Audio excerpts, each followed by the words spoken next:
In the bustling workshop of the kind, elderly carpenter named Geppetto, something magical happened. Amidst the clutter of wood shavings and tools, Geppetto carved out a little puppet boy with shiny wooden limbs and a big smile. He named him Pinocchio, hoping one day he could have a son of his own. To Geppetto's surprise, one evening, a brilliant blue fairy appeared and waved her wand over the puppet. With a sprinkle of magic, Pinocchio sprang to life. The wooden boy was ecstatic, bouncing around clumsily on his new legs.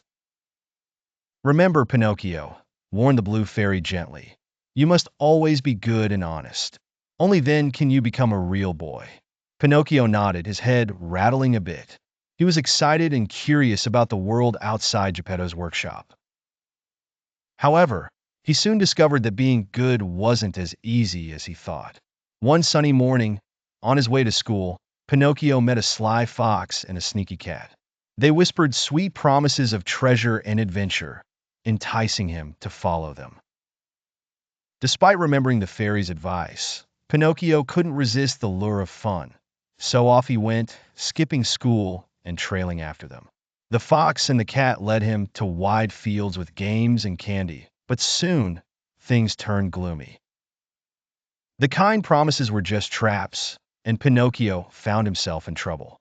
With tears in his eyes, he realized he had been foolish and dishonest.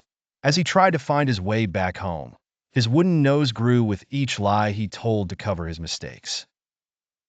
Feeling sad and lost, Pinocchio wished more than anything to return to Geppetto and be a good puppet. The blue fairy heard his sincere plea and appeared again. With a smile, she said, "Everyone makes mistakes, dear Pinocchio, but it's important to learn from them." With a flick of her wand, she shrank his nose and guided him back to Geppetto, who was overjoyed to see his little wooden boy again.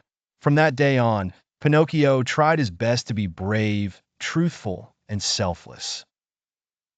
His adventures taught him valuable lessons about honesty, and though he was still made of wood, in Geppetto's eyes, Pinocchio was already a real boy. Pinocchio learned that while telling the truth and doing the right thing might be challenging, it was the surest path to happiness and fulfillment. And each day, as he hugged Geppetto goodnight, he felt a little more real.